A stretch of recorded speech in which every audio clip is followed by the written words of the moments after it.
The educational materials presented here were developed by students and faculty of the Department of Food Science and Human Nutrition at Iowa State University.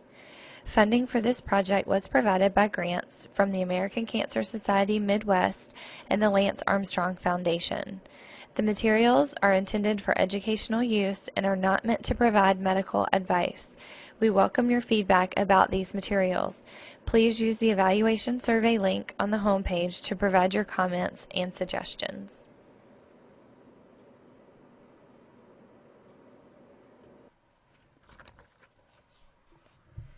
This presentation will provide information about regulatory requirements for organic foods, list some reasons why people choose to buy organic, and address some of the popular opinions about organic food while providing a basis of scientific knowledge to confirm or deny the benefits of organic foods over conventional foods.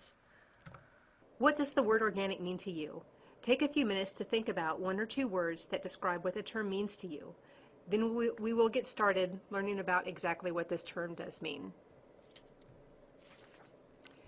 Congress passed the Organic Foods Production Act in 1990.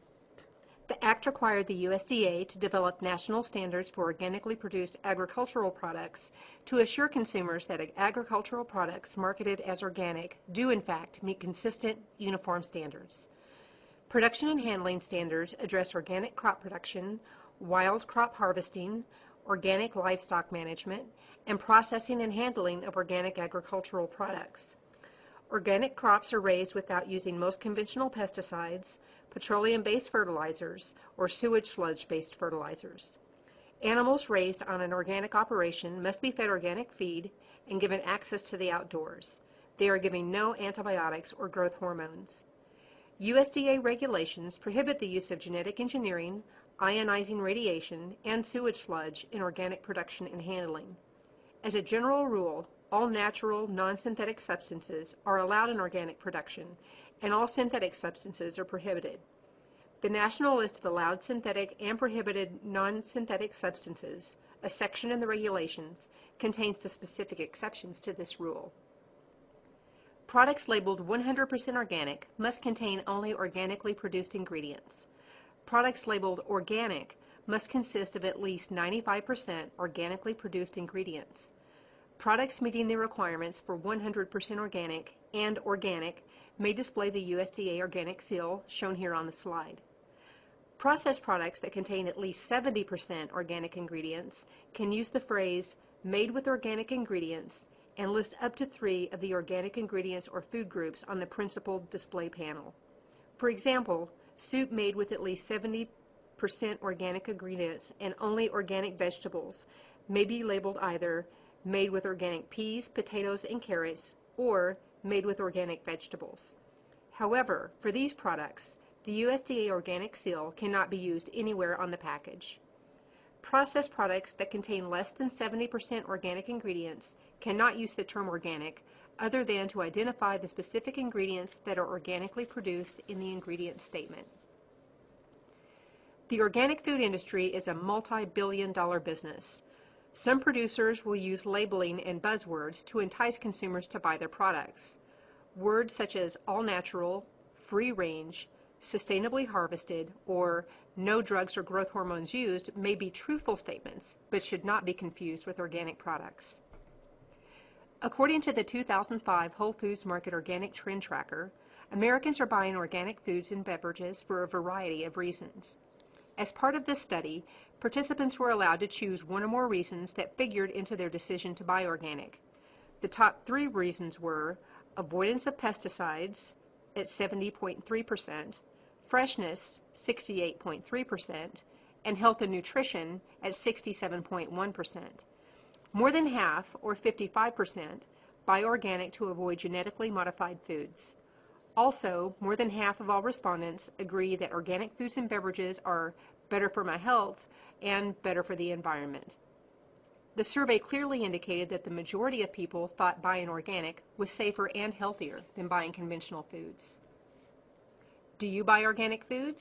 Take a few minutes to identify your own reasons why you do or do not purchase organic foods. There are a lot of issues in the media that stress the benefit of organic foods over conventional foods. A recently featured show on CBS featured Katie Couric investigating the use of antibiotics in feedlot operations. Oprah Winfrey has featured several shows on nutrition in which Dr. Oz has touted organics for lower levels of pesticide and nitrate contamination. In this segment, we'll take a look at some key issues and see what the scientific evidence really provides. Pesticides are essential for crop yields and production. Without pesticides, food availability and price would suffer on a global scale. Yet, consumer fears on pesticide residues play a big part in the decision on whether or not to purchase organic produce. Since the USDA regulates the organic food program, it provides guidance on what type of pesticides can be used. Organic farmers may still use pesticides that are considered natural. These include soap-based herbicides, water disinfectants containing calcium hypochlorite, sodium hypochlorite, and copper sulfate, and insecticides of boric acid, lime sulfur, copper sulfate, and certain oils. All pesticides, synthetic or natural, have certain health risks. When pesticides are used in conventional farming, their use is also strictly controlled to ensure public safety. The EPA works to regulate health risk and pesticide exposures through the maximum residue limits, or MRLs. The MRLs are evaluated based on the EPA policy of reasonable certainty of no harm, and the enforcement and monitoring of these programs is extensive. All pesticides must be proven to meet these stringent requirements by pesticide manufacturers before the EPA will grant their use, and annual recertification is required. In testing, the EPA standards call for a reasonable certainty of no harm. This means that for pesticides known to cause cancer, the MRL must not exceed a risk to pesticide exposure below 1 cancer per 1 million persons exposed. For non-cancer causing pesticides, acute or chronic use must be below the reference dose 99.9% of the time. With this in mind, let's see what recent studies of produce show in regards to pesticides. This chart shows data accumulated between 1994 and 1999 of conventional pesticide residues found in fresh fruits and vegetables. There are 3 organizations represented which are considered credible and independent sources. These are the USDA, the California Department of Pesticide Regulation, and the Consumers Union, all of which have different testing standards. The USD program is by far the most intensive of the 3 studies. Between 1994 and 1999, pesticide residues were found in 79%, 31%, and 63% of conventional foods, respectively. Conversely, 26%, 7%, and 23% of organic foods were found to contain conventional pesticides. The reasons for this are largely from agricultural leaching from conventional food farmers, with a small amount, less than 1%, stemming from faulty organic claims. It's important to remember that pesticide residues are regulated by the EPA for safety. In a recent study, over 8,000 samples were tested. 9 of the domestic samples and 26 of the international samples residue concentrations in excess of tolerance levels set by the USDA.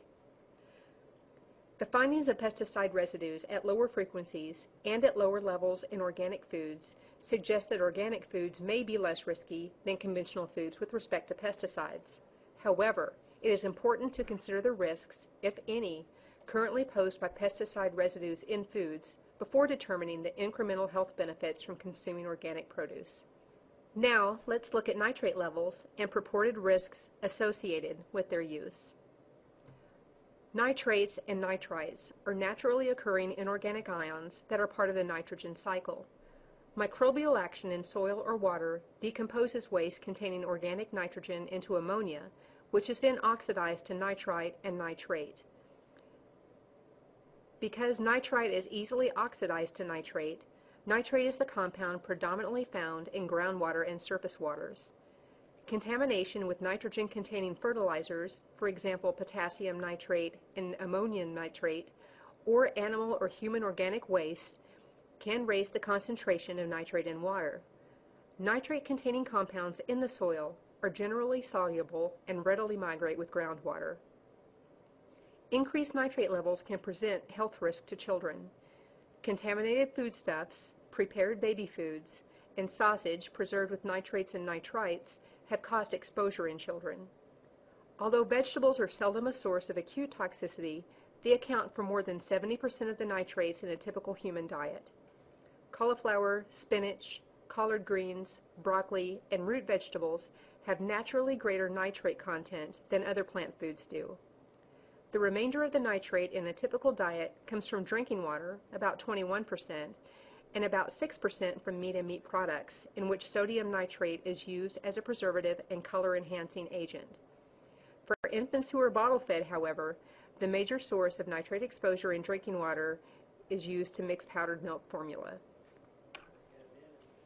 It appears that organic production of food results in lower nitrate levels, most likely because nitrates are not allowed in organic food production. A study conducted by Baker et al. In 2002 summarized the results of 18 studies comparing nitrate levels of organic and conventional foods and found 127 cases where nitrate levels were higher in conventional foods, 43 cases where nitrate levels were higher in organic foods, and 6 cases where no difference was noted.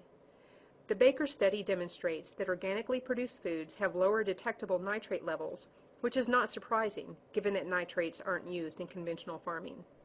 Now, let's look at the issue of nitrates in drinking water and what this means to you.